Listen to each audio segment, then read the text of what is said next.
The Airbus A380's cabin lights dimmed to that artificial twilight airlines manufactured for their passengers, but turbulence wasn't what jolted Imani Okonkwo from her first-class slumber.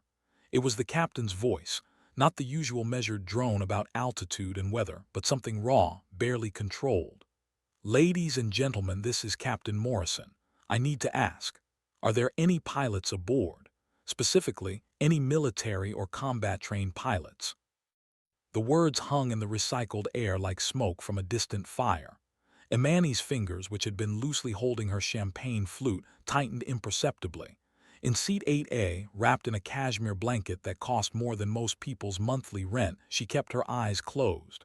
The other passengers stirred, whispered, craned their necks. Nobody stood. The captain's voice returned, more urgent. "This is a serious request. If anyone has experience flying military aircraft, please identify yourself to the crew immediately." Imani had spent 12 years trying to forget the weight of a flight stick in her hands. 12 years building an empire that had nothing to do with G-forces and missile locks and the taste of pure oxygen through a mask. Her company, Skyborne Defense Systems, had made her one of the wealthiest defense contractors in the world, but she hadn't flown anything more challenging than a Cessna in over a decade. She'd traded her call sign for a CEO title, her flight suit for designer dresses.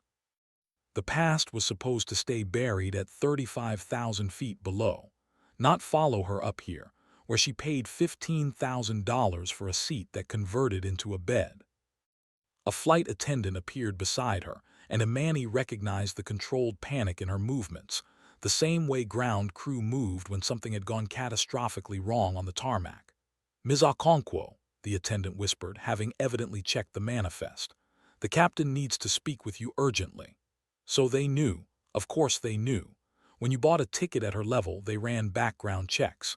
They knew she wasn't just Imani Okonkwo, tech billionaire and defense contractor. They knew she had been Lieutenant Colonel Imani Okonkwo, call sign Tempest, with over 3,000 flight hours in F-22 Raptors and 2 distinguished flying crosses that she kept in a safety deposit box she never opened. "What's the situation?" Imani asked, her voice carrying the authority that had once commanded squadrons. The flight attendant's relief was palpable. "There's a situation developing. The captain needs someone who understands military situations.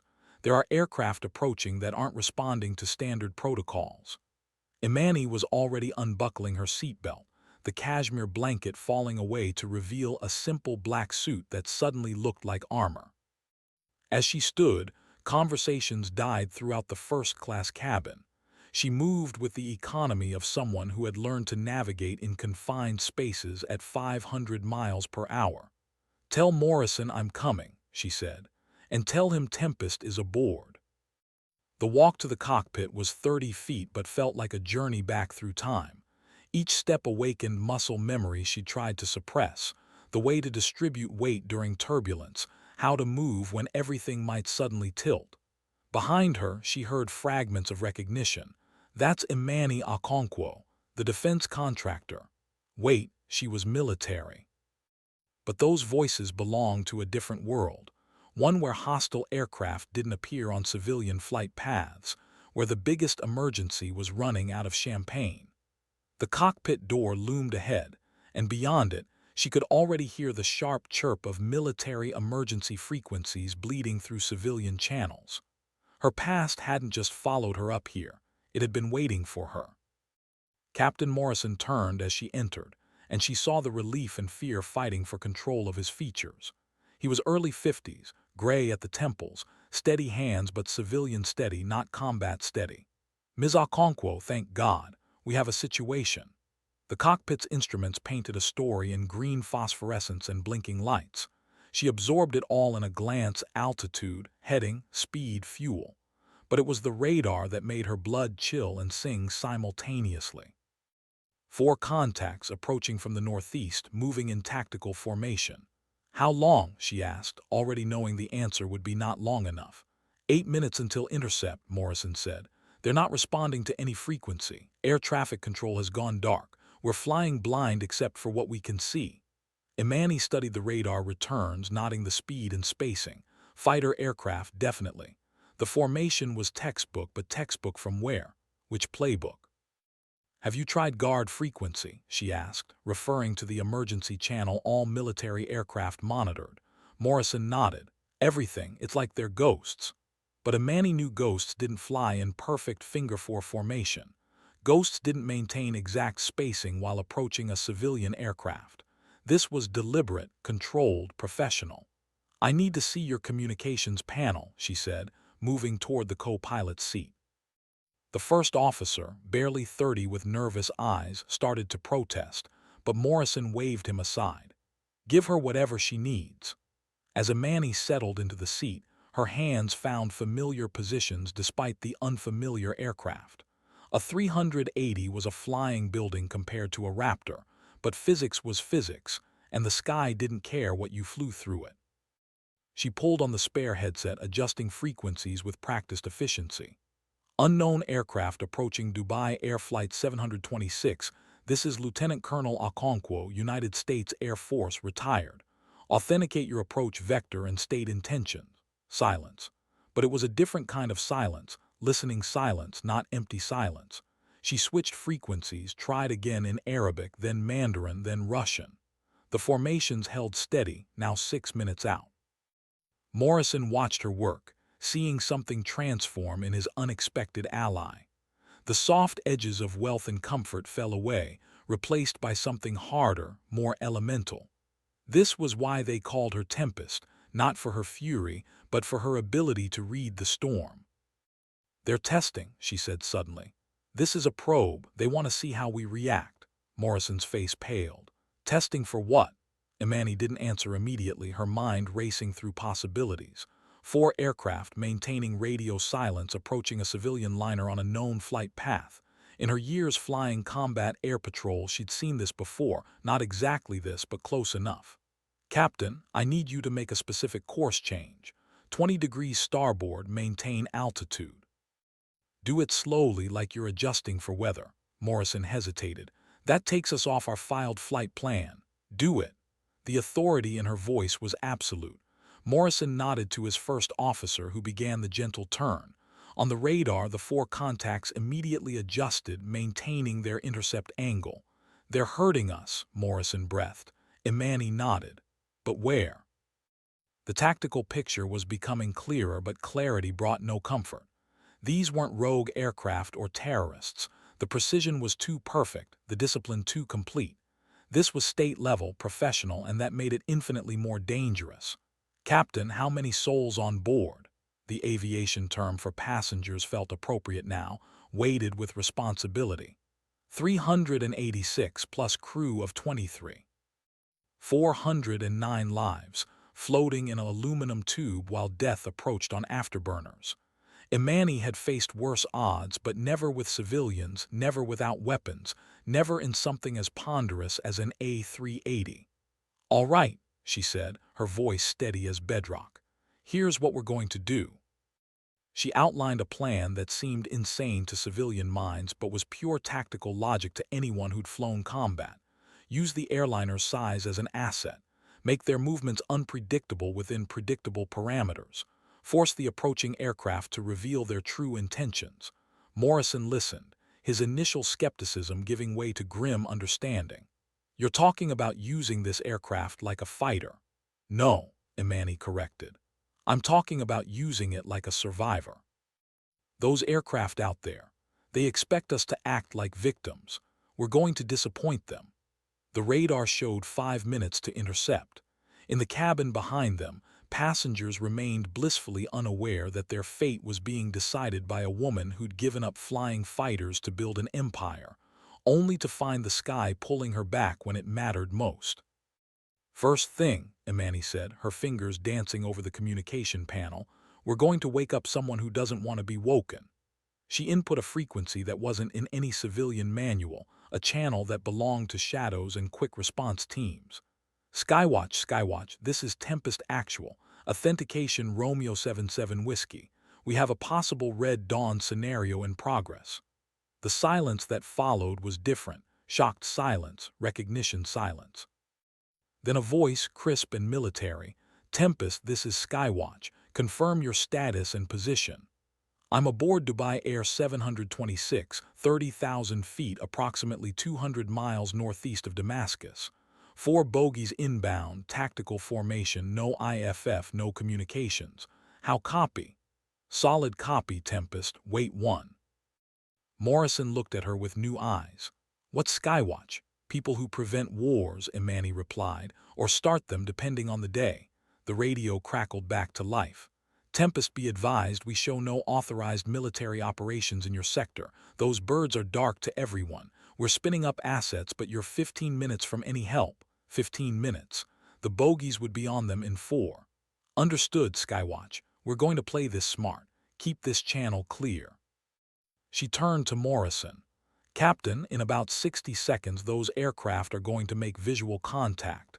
When they do, they'll either force us down or—" She didn't finish. She didn't need to.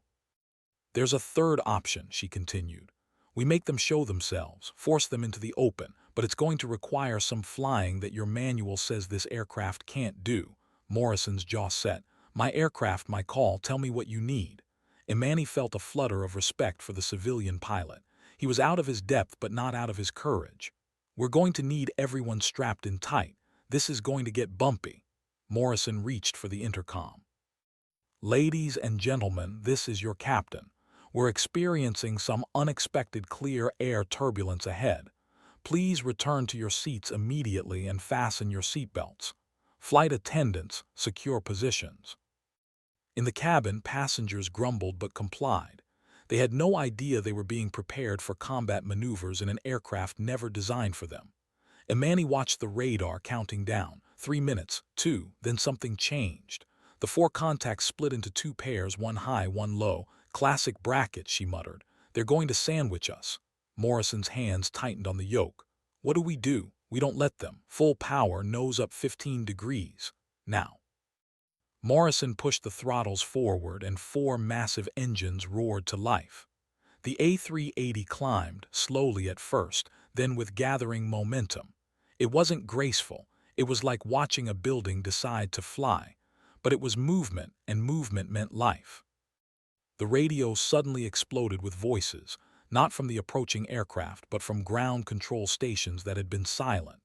"Dubai 726, return to assigned altitude immediately." "Negative," Imani replied. "We are maneuvering to avoid conflicting traffic." It was a lie wrapped in truth, the kind that might buy them seconds. On the radar, the paired aircraft adjusted, trying to maintain their bracket.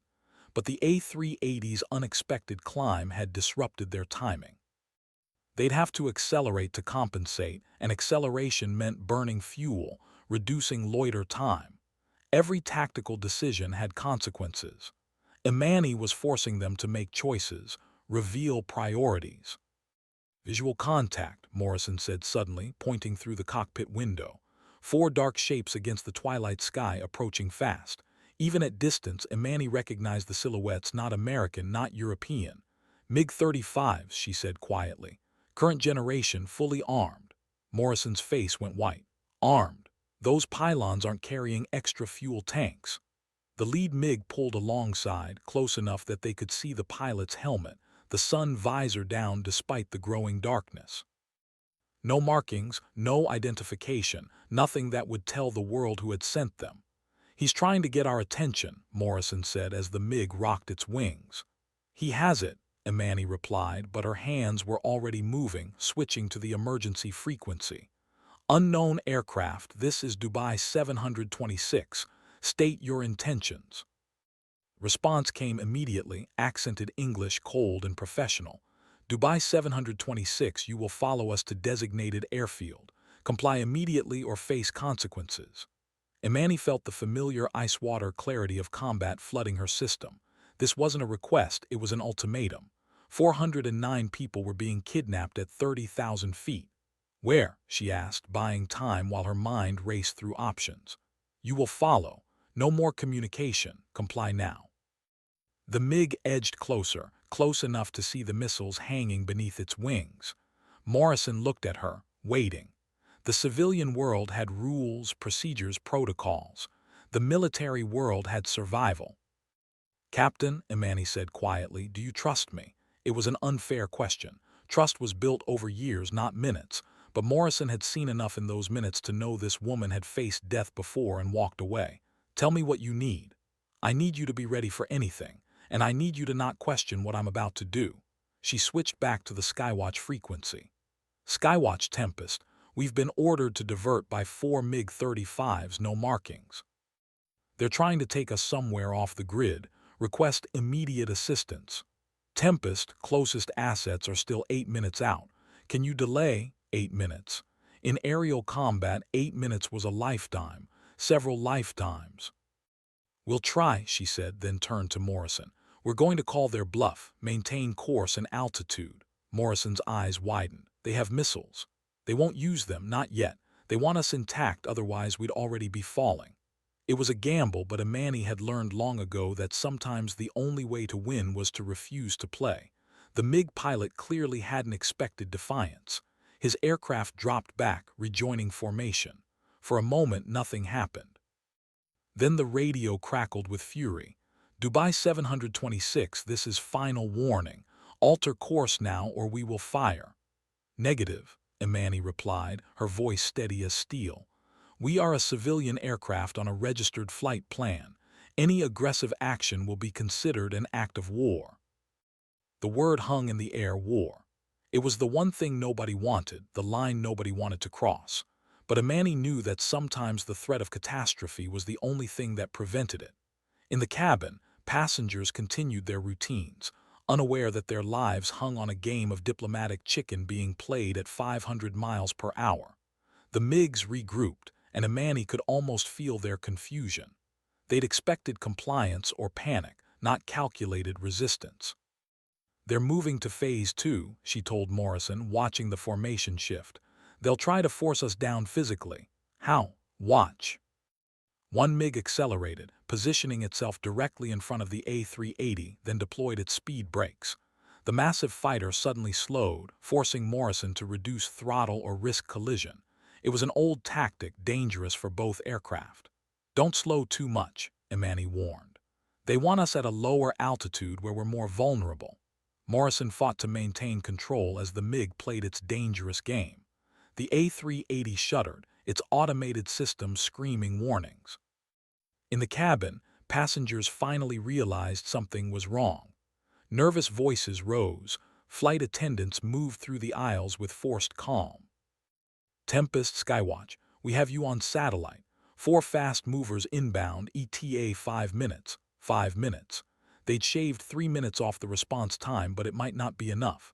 The MiGs were getting more aggressive, taking turns swooping in front of the airliner, each pass closer than the last. "They're trying to force us into Iranian airspace," Imani realized, checking their position. "Once we cross that line, different rules apply."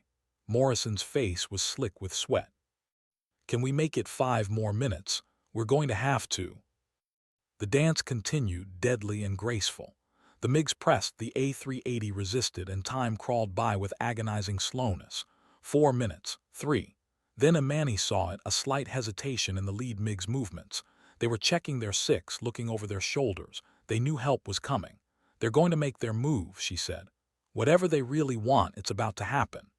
The lead MiG suddenly broke formation, accelerating past the A380 before pulling into a vertical climb. It was a beautiful maneuver, all power and grace, but Imani recognized it for what it was, a distraction. "Don't watch him," she told Morrison. "Watch the others." While everyone's attention was drawn to the climbing MiG, the other 3 moved into new positions, one high, one low, one directly behind. It was a capture formation designed to leave no escape route. But Imani had seen this before in training exercises over the Nevada desert. There was always an escape route if you were willing to pay the price. "Captain, on my mark, I need full left rudder, maximum bank angle this aircraft can handle." Morrison's hands positioned themselves. "That's a 30-degree bank maximum. Then we'll do 35. That could damage, on my mark." The climbing MiG reached its apex and began to dive, accelerating toward the A380 like a falcon after prey. It was meant to terrify, to force submission through sheer psychological pressure. Imani counted the seconds, watching the geometry of violence unfold. The diving MiG committed to its angle. The other three maintained their positions. And in that moment of perfect tactical arrangement, she saw the gap. Mark! Morrison threw the massive aircraft into a bank that exceeded every safety parameter. The A380 groaned, its frame protesting the unnatural forces. In the cabin, passengers screamed as their world tilted beyond comprehension. But the maneuver worked. The diving MiG, committed to its angle of attack, shot past where the A380 should have been. The capture formation scattered, suddenly out of position. "Level out, maximum power climb," Imani commanded. Morrison fought the controls, bringing the aircraft back to stable flight while pushing the engines to their limits.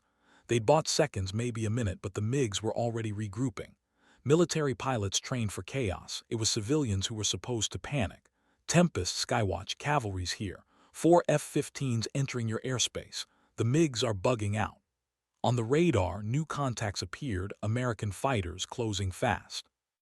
The MiGs, faced with equal opposition, made the tactical decision. They turned north and accelerated, disappearing into the growing darkness. Morrison slumped in his seat, hands shaking. "It's over." "The immediate threat," Imani corrected. "But whoever sent them wanted something. This wasn't random." The F-15s took up escort positions around the A380, professional and reassuring. The radio filled with official voices, procedures, protocols. The civilian world reasserting itself. But Imani remained focused on the larger question. 4 MiGs didn't just appear over international airspace without reason. Someone had taken an enormous risk and failed, which meant they might try again. "Tempest," the Skywatch frequency crackled. "Good work up there. The boss wants to debrief you when you land." Imani almost smiled. Even retired, she was being pulled back into the game. "Tell him I'll send him a bill. My consulting fees have gone up." She turned to Morrison, who was staring at her with a mixture of awe and exhaustion. "Captain, you did good. Not many civilian pilots could have done what you just did." "Not many billionaires could have done what you did," he replied. "How does someone go from flying fighters to—" "It's a long story," she said, removing the headset. "Maybe I'll tell you over a drink when we land." As she prepared to return to her seat, Morrison caught her arm. "Those call signs, why Tempest?" She paused at the cockpit door. "Because storms don't ask permission to change the sky." Walking back through first class, she noticed how different the atmosphere was. Passengers whispered, pointed, some taking photos. The story was already spreading. The mysterious woman who'd walked to the cockpit and somehow saved them all. She'd have to deal with the media, the questions, the exposure. Her carefully constructed civilian life had just been blown apart at 30,000 feet. But as she settled back into seat 8A, pulling the cashmere blanket around her shoulders, she felt something she hadn't experienced in 12 years. Complete. The flight continued toward Dubai, now with an escort of F-15s that would stay with them until landing. In the cockpit, Morrison and his first officer worked through their reports, trying to capture in bureaucratic language what had just happened. In seat 8A, Imani closed her eyes, but she wasn't sleeping. She was thinking about MiG-35s with no markings, about someone willing to risk international incident to capture a civilian airliner. Her phone, connected to the aircraft's Wi-Fi, buzzed with encrypted messages. Her company's intelligence division was already working, pulling satellite data, analyzing patterns. The attack wasn't over, it had just begun. 3 hours later, Dubai International Airport appeared through the darkness like a constellation of lights. The landing was smooth, Morrison's touch on the controls gentle after the violence of altitude. As the A380 taxied toward the gate, Imani could see the reception committee, military vehicles, diplomatic cars, media vans. Her anonymous life was over, but perhaps it had always been an illusion. You could leave the sky, but it never really left you. The seatbelt sign chimed off, and passengers began to stand, their voices a mixture of relief and excitement. Several pressed forward, trying to reach her, to thank her, to understand what had happened. She remained seated, waiting for the crowd to thin. A flight attendant appeared, the same one who'd summoned her to the cockpit. Ms. Okonkwo, there are officials waiting to speak with you. I'm sure there are, Imani replied. Tell them I'll be along shortly. I need a moment. The attendant nodded and withdrew.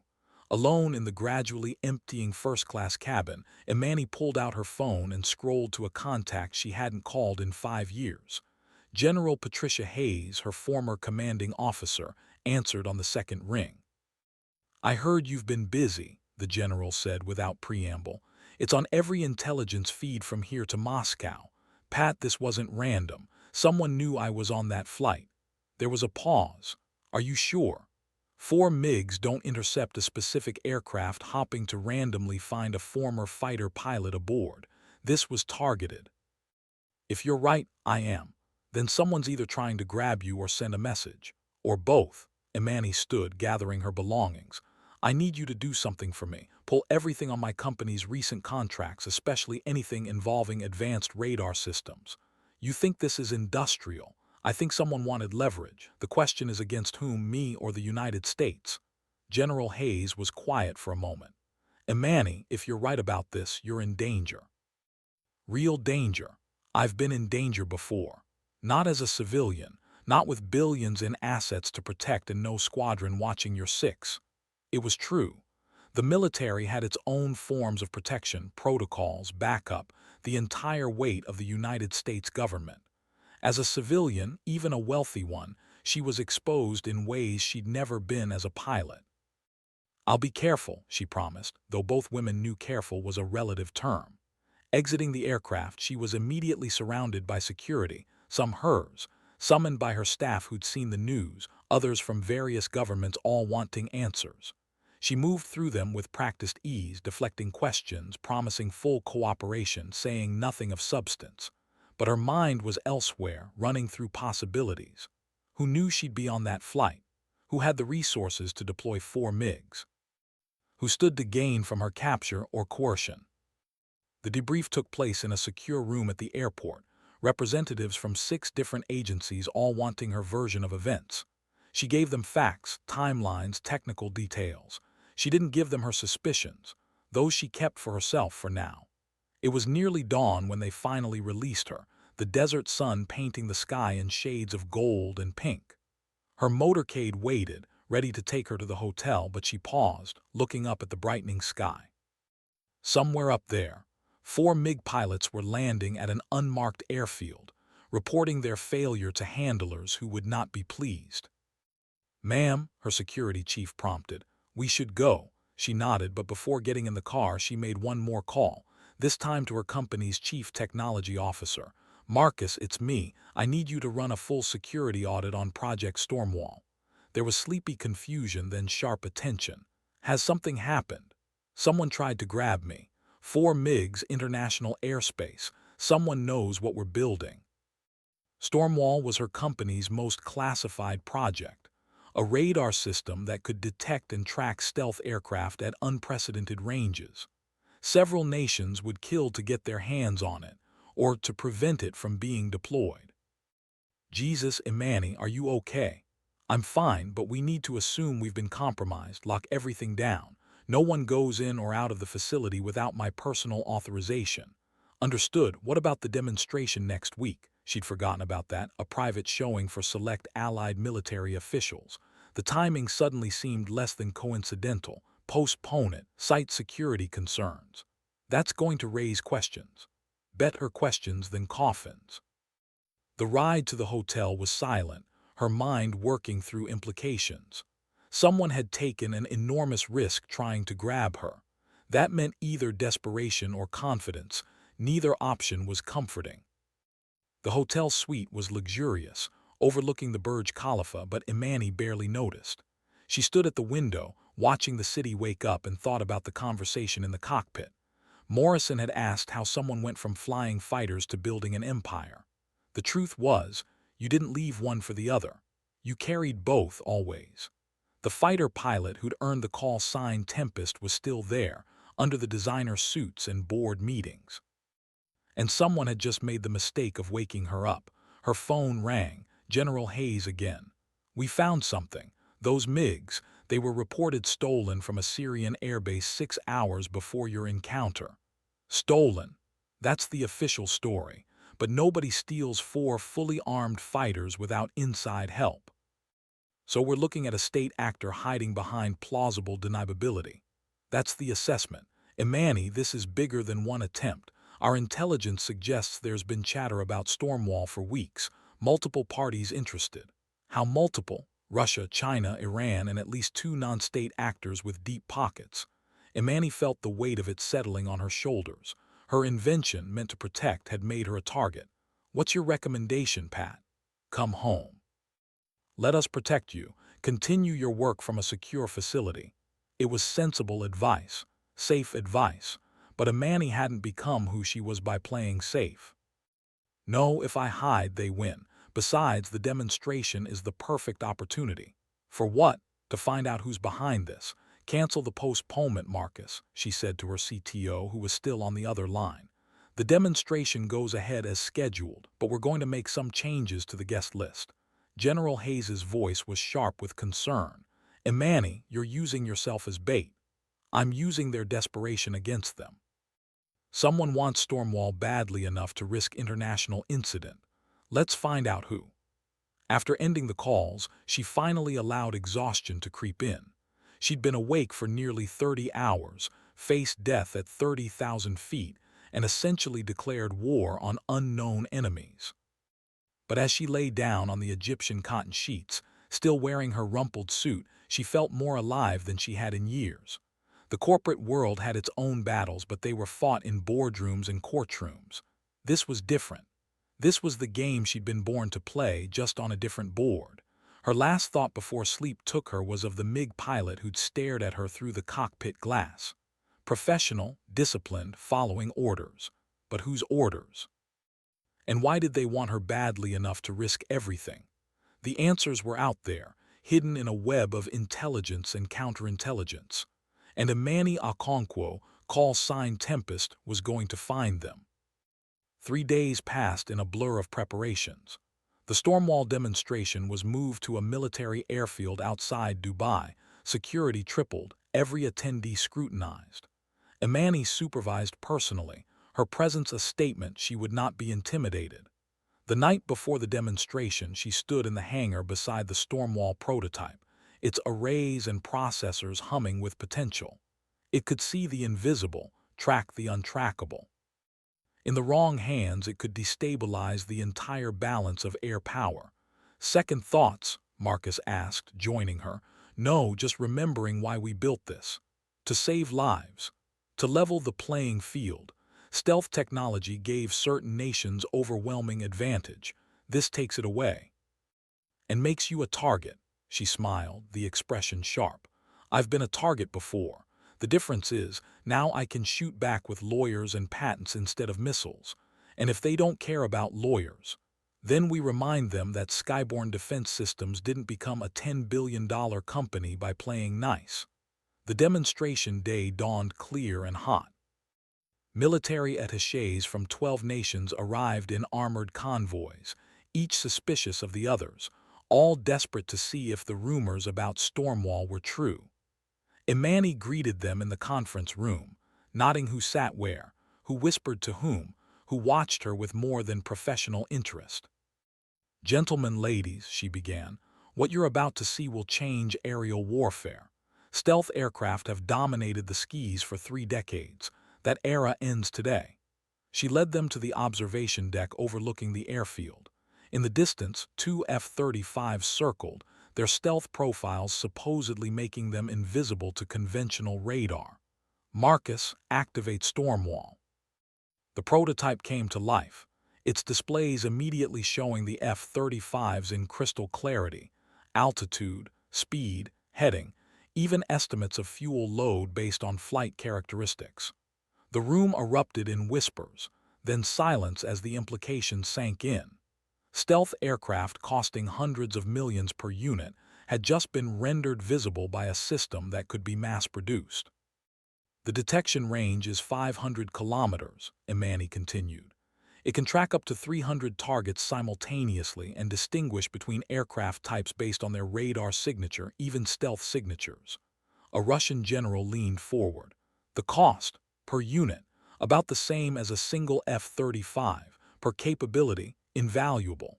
She watched their faces, looking for the sign of whoever had tried to grab her. But they were all professionals, all wearing masks of polite interest while their minds raced through strategic implications. Then she noticed it, a small detail that didn't fit. One of the Chinese delegation kept checking his watch, not with boredom but with anticipation, as if he was waiting for something. Perhaps a live demonstration would be more convincing, she said, watching the man's reaction. We have several aircraft inbound to test the system's capabilities under stress. The Chinese attaché's eyes sharpened. What kind of aircraft? Various types, some expected, some unexpected. She signaled Marcus, who entered commands into his tablet.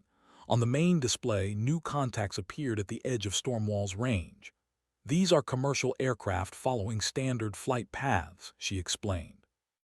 But watch what happens when we filter for military characteristics. The display changed, most contacts disappearing, but 4 remained, approaching fast from the north, the same direction the MiGs had come from 3 days ago. The room tensed.